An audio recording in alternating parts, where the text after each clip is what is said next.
जिंदगी बड़ी होनी चाहिए, लंबी नहीं।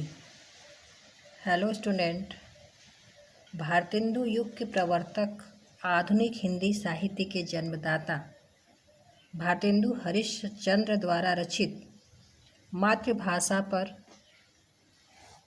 दोहे, मातृभाषा पर प्रेम पर दोहे आज आपको मैं बताने वाली हूँ। इससे पहले मैंने भारतेंदु हरिश्चंद्र की रोकहो जो अमंगल हुए और ब्रज की लता पता मोहे कीजिए की व्याख्या बता चुकी हूँ। पर आज मैं आपको मातृभाषा प्रेम पर दोहे इसका अर्थ बताने वाली हूँ।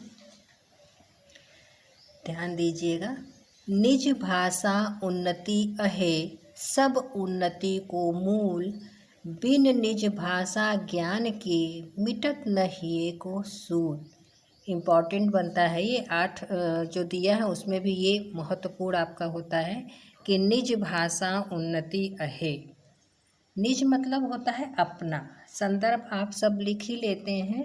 प्रसंग आपको बता दूं कि इसमें भारतेंदु हरिश्चंद्र स्वाभिमान और देश प्रेम की भावना के विकास के लिए, स्वाभिमान और देश प्रेम की भावना के विकास के लिए मातृभाषा की उन्नति के लिए कहा है। क्या कहा है? निज भाषा उन्नति है। निज मतलब अपने। उनका ये कहना है कि सब उन्नति को मूल, सभी प्रकार की जो उन्नति होती है हमारे मानवीय जीवन में, जो सभी प्रकार की उन्नति होती है वह सब क्या है? निज भाषा, अपनी भाषा की उन्नति का ही मूल है। बिन निज भाषा ज्ञान के, कहना चाहते हैं कि अपनी भाषा यानी हिंदी के ज्ञान के बिना उन्नति पूर्ण नहीं है। और वो ये भी कहते हैं कि मिटत न हिय का सूल, हृदय का काटा। तो अपनी भाषा के ज्ञान के बिना उनके हृदय का शूल, काटा यानी तकलीफ दूर नहीं होती। आप ये ध्यान दीजिएगा। भाषा पूरा इसमें जो है खड़ी बोली और ब्रज भाषा है। निज भाषा उन्नति है। एक बार और बताती हूँ, फिर आगे बता रही हूँ। इसमें आप ध्यान दीजिएगा। कहना चाहते हैं कि सब उन्नति का जो मूल है, जो सभी प्रकार की उन्नति हमारे मानवीय जीवन में जो होती है वो अपनी भाषा की उन्नति पर ही निर्भर करता है। बिना अपनी भाषा के ज्ञान के हमारे हृदय की सूल यानी तकलीफ मिटती नहीं है। दूसरा है, अंग्रेजी पढ़ के यद्यपि सब गुण होत प्रवीण, पै निज भाषा ज्ञान बिन रहत हीन के हीन। अंग्रेजी पढ़ के, कहना चाहते हैं यहाँ पर प्रसंग में रहेगा कि भारतेंदु हरिश्चंद्र कहते हैं कि हिंदी के उत्थान के लिए, उसे आगे बढ़ाने के लिए आपको क्या करना चाहिए? कहते हैं अंग्रेजी को पढ़कर, अंग्रेजी पढ़ के यद्यपि, अंग्रेजी को पढ़कर तो हालांकि सभी प्रवीण हो जाते हैं, चतुर हो जाते हैं, गुणी हो जाते हैं, लेकिन फिर भी पै निज भाषा ज्ञान बिना, वही बात कि जब तक व्यक्ति अपनी भाषा का ज्ञान नहीं प्राप्त करता वह हीन का हीन, छोटा ही बना रहता है। तीसरा, उन्नति पूरी है तब ही जब घर उन्नति होए, निज शरीर उन्नति किए रहत मूढ़ सब कोय। उन्नति पूरी है। इसमें हरिश्चंद्र जी कहना चाहते हैं कि हिंदी को राष्ट्रभाषा बनाने का प्रयास करना चाहिए और जो राष्ट्र का गौरव है वह हिंदी है। उन्नति पूरी कब है? उन्नति पूरी तब है जब घर उन्नति होए। घर का उन्नति होना मतलब कि हमारे देश का उन्नति होना। मनुष्य का विकास, कहना चाहते हैं कि मनुष्य का विकास तभी संभव होता है जब वह पूरे घर का विकास करे, पूरे परिवार का विकास करे, पूरे समाज का विकास करे। निज शरीर उन्नति की, केवल अपनी उन्नति करना, केवल अपनी उन्नति करना या अपने आप को शक्तिशाली बना देने से व्यक्ति क्या रहता है? मूढ़ का मूर्ख ही रहता है। इसलिए वो ये कहना चाहते हैं कि उन्नति तभी होगी, चाहे वह हमारा घर से तात्पर्य हमारे देश से, हमारे समाज से है, तभी उन्नति होगी जब सब लोग पूरे समाज का विकास करें और साथ ही साथ अपनी भाषा के प्रति अनुराग की भावना रखें। आगे ये चौथा, निज भाषा उन्नति बिना कबहू न है सोए, लाख उपाय अनेक यो भले करे किन कोय निज भाषा। निज बार बार वही अपनी भाषा के लिए कहते हैं।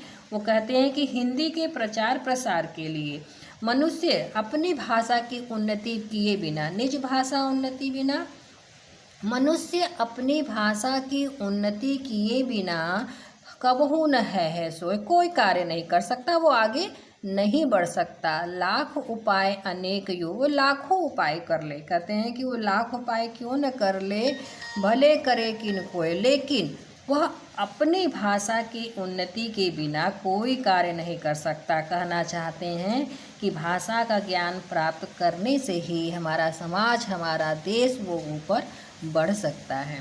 पाँचवा, एक भाषा एक जीव एक मति सब घर के लोग, तबे बनत है सबन सो मिटत मूढ़ता सोग। एक भाषा, इसमें क्या है, कहते हैं कि सभी को एकता के सूत्र में बंधना होगा, और जब तक वो एकता के सूत्र में नहीं बंधते तब तक हमारा लक्ष्य जो है वो पूरा नहीं होगा। एक भाषा, कहते हैं कि जब एक ही भाषा एक जीव एक ही लक्ष्य, जब एक ही भाषा एक ही लक्ष्य और एक ही बुद्धि मति, एक ही बुद्धि सब घर के लोगों में होती है, मतलब एक ही लक्ष्य एक ही बुद्धि एक ही दशा, सब एक साथ एक सूत्र में बनते हैं, एक साथ सबके लिए एक सूत्र बनता है। फिर से देखिएगा, एक भाषा एक जीव, क्या कहना चाहते हैं कि जब एक भाषा एक लक्ष्य एक बुद्धि सभी एक ही दिशा में बहती है, सब एकता के सूत्र में एक साथ बनते हैं,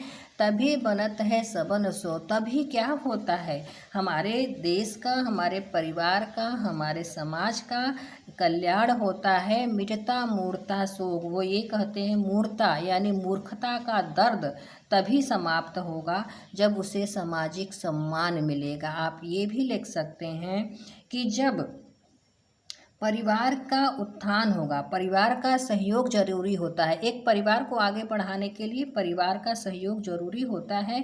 उसी प्रकार जब पूरे देश में एक भाषा होगी तभी हमारे राष्ट्र का विकास होगा। इसीलिए कहते हैं कि एक भाषा एक लक्ष्य एक जीव, सब एक साथ एक भाषा लेके चलेंगे तभी हमारे राष्ट्र का जो है निर्माण व विकास होगा। आगे आइए, और एक अति लाभ यह या मैं प्रकट लखात निज भाषा में कीजिए जो विद्या की बात। प्रकट लखात यानी आत्मविश्वास। एक अति लाभ, इसमें प्रश्न में लिखिएगा कि एक लाभ कवि यह बताते हैं कि अपनी भाषा के ज्ञान को अपनाने का सबसे बड़ा लाभ क्या होता है, लखियात, मतलब कि उनमें आत्मविश्वास होता, उनमें मतलब अपने आप में। कहते हैं कि अपनी भाषा के ज्ञान को अपनाने में मनुष्य में क्या होता है, प्रकट लखात आत्मविश्वास पैदा हो जाता है। तो निज भाषा में कीजिए जो विद्या की बात। वो कहते हैं कि आपको किसी विधा में बात करनी हो तो अपनी भाषा में बात करिए। अपनी भाषा में बात करने से क्या होगा, अपनी भाषा में बात करने से क्या होता है, हम अपने आप को अच्छा और सुखदायी और सुखद जो है प्रकट करते हैं। हमें सुखदायी अच्छा लगता है कि हम अपनी भाषा में बात करते हैं। आगे है तेहि पुनि, ध्यान दीजिएगा पुनि है कि सुनी, यहाँ स्पष्ट नहीं हो रहा। तेहि पुनि पुनि पावे लाभ, पुनि तेहि पुनि पावे लाभ सब बात सुने जो कोय, यह गुण भाषा और मह कबहू नाही होए। तेहि पुनि, इसमें आप लिख दीजिएगा कि हरिश्चंद्र जी कहते हैं कि मनुष्य जो आनंद अपनी भाषा में प्राप्त होता है वो किसी भाषा में नहीं। तो तेहि पुनि पावे लाभ बात सुने जो कोय, वो कहते हैं कि जो आनंद और खुशी हमें अपनी भाषा में मिलता है वो किसी और भाषा में नहीं मिलता है। यह गुण भाषा और मह कबहू नाही हो, वो कहते हैं वो किसी भाषा में वो आनंद नहीं प्राप्त होता है जो हमें अपनी भाषा में प्राप्त होता है। सच्चा आनंद प्राप्त करने के लिए क्या करना चाहिए, यह गुण भाषा अपनी भाषा में ही बात करना चाहिए, तभी हमें लाभ प्राप्त हो सकता है। आगे, विविध कला शिक्षा अमित ज्ञान अनेक प्रकार, सब देशन से लय करो भाषा माही प्रचार। ये आप इसमें ये लिखिएगा कि हरिश्चंद्र जी जो है भारतेंदु हरिश्चंद्र हिंदी प्रसार प्रचार के लिए भारतवासियों को संदेश देते हैं। क्या संदेश देते हैं, विविध कला, कहते हैं बहुत कला, उन्हें ये आपत्ति नहीं है कि आप कोई भाषा न सीखें, उनका ये नहीं मानना। वो कहते हैं आप तरह तरह की भाषाएं सीखिए, तरह तरह के ज्ञान अर्जित करिए। विविध कला शिक्षा अमित ज्ञान अनेक प्रकार, कहते हैं। और भारतेंदु हरिश्चंद्र साथ मैं भी ये कहूँगी कि आप कोई भी भाषा सीखिए, भाषा सीखने में ज्ञान बढ़ाने में कोई आपत्ति नहीं है, लेकिन अपनी भाषा को आगे बढ़ाने का लक्ष्य भी हमें हमेशा अपने साथ लेके चलना चाहिए और हमेशा हिंदी के प्रचार के लिए हमें अग्रसर रहना चाहिए। तो विविध कला शिक्षा अमित ज्ञान अनेक प्रकार, भारतेंदु हरिश्चंद्र जी कहते हैं कि विश्व में ज्ञान शिक्षा सब अर्जित करिए, सब देशों से लेकर हुए। उनका ये कहना है कि आप सभी देशों से जो है भाषाओं को सीखिए, ज्ञान अर्जित करिए, इसमें उन्हें कोई आपत्ति नहीं है। लेकिन वो ये कहते हैं कि उसी भाषा को अपनाइए, भाषा माही प्रचार, अपनी भाषा को। कहते हैं कि जो जन साधारण उस भाषा को नहीं जानते, इससे पढ़कर क्या ज्ञान प्राप्त हो पाएगा। तो वो ये कहना चाहते हैं कि हे भारतवासियों को ज्ञान प्राप्त होगा हिंदी से। तो भारतवासियों को हिंदी का भक्त बनना पड़ेगा और राष्ट्रभाषा का प्रचार करना होगा। एक बार आप सरल अर्थों में बस ये इसका अर्थ ये लिख दीजिएगा कि भारतेंदु हरिश्चंद्र जी कहते हैं कि आप विश्व में ज्ञान शिक्षा, विविध कला शिक्षा कहीं से भी सीखिए, उसमें उन्हें कोई आपत्ति नहीं है, लेकिन उसको सीखने के बाद आप उसका जो प्रचार प्रसार है वो हिंदी में करिए। इससे क्या होगा, भारतवासियों को ज्ञान प्राप्त होगा और हमारे राष्ट्रभाषा का विकास होगा।